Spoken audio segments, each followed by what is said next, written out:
Halo, assalamualaikum. Di video kali ini saya mau coba sharing tentang metode-metode dalam farmakoekonomi. Jadi farmakoekonomi itu studi yang membahas atau studi yang membandingkan antara cost dan outcome dari suatu obat. Jadi kayak uang yang dikeluarkan berapa dan outcome-nya itu berapa dari suatu obat atau terapi, kemudian dibandingkan. Nah, metodenya tuh ada 4, ada CMA, ada CEA, ada CUA, dan ada CBA. Nah, ini akan kita bahas satu persatu. Yang pertama ini ada CMA, yaitu apa? CMA ini cost minimization analysis. Jadi untuk CMA ini kita akan membandingkan biaya total penggunaan 2 atau lebih obat yang khasiat dan efek samping obatnya itu sama atau ekuivalen. Jadi kita membandingin antara dua obat A dan obat B. Ya kan? Obat A dan obat B. Nah, obat A sama obat B ini tuh outcome-nya tuh sama, ya, outcome-nya sama. Terus kita tuh mau bandingin mana yang lebih murah. Jadi cuman dicari mana yang lebih murah aja kalau untuk cost minimization gitu. Jadi dibandingin dua obat yang berbeda, ya kan, ada dua intervensi, outcome-nya sama, terus kita mau pilih mana yang lebih murah, udah gitu aja. Jadi dari judulnya juga udah sama ya, cost minimization analysis, berarti kita nyari harga yang paling rendah gitu loh. Nah, yang kedua ini ada CEA. CEA ini cost effectiveness analysis, berarti kita nyari mana yang efektif gitu kan.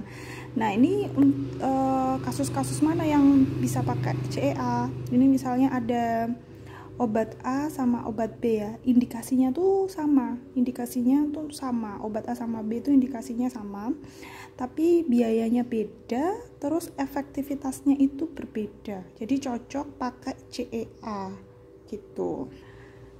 Jadi intinya itu indikasinya sama, terus biayanya itu beda, efektivitasnya beda, terus dipilih mana yang lebih efektif. Nah, biasanya dalam unsur biaya ini biasanya bisa diubah ke bentuk rasio ya, biasanya gitu. Nah, yang keempat ini ada CUA. CUA itu cost utility analysis. Ini tuh mirip ya dengan si CEA tadi, tapi dia ada tambahan kualitas hidup yang diukur itu kualitas hidupnya ya, utility gitu. Nah, kenapa kok bisa mirip dengan CEA? Karena dia tuh ada rasio cost effectiveness-nya juga. Nggak cuman efektivitasnya aja yang dilihat, tapi juga ada ini kualitas hidup, bagaimana dia menjalani kehidupannya, kualitas hidupnya itu meningkat atau enggak setelah pengobatan A atau pengobatan B gitu. Jadi yang dilihat adalah kualitas hidup. Biasanya ini yang diukur itu pakai kuesioner gitu, yang biasanya dipakai untuk penelitian gitu, pakai kuesioner, pakai KALIS gitu. Oke, yang selanjutnya ini ada CBA atau cost benefit analysis. Cost benefit analysis ini kita mau membandingkan biaya penyelenggaraan dari dua program kesehatan yang punya outcome yang berbeda. Jadi misalnya saya adalah seorang pengampu kebijakan kesehatan, misalnya boleh dibilang menteri kesehatan gitu saja ya. Gitu, terus diberikan uang dari negara, diberikan dana dari negara untuk menyelenggarakan program kesehatan. Nah, otomatis kan kalau Menteri Kesehatan sebenarnya punya beberapa program kesehatan ya. Nah, dari beberapa program itu kita akan membandingkan outcome-nya itu kira-kira bagus yang mana, atau impact-nya itu terhadap kesehatan negara kita itu bagus yang mana. Jadi misalnya suatu negara itu punya program vaksin sama program penggunaan obat anti hiperlipidemia. Nah, itu kira-kira yang urgent mana, yang manfaatnya itu paling tinggi untuk dijadikan program itu yang mana.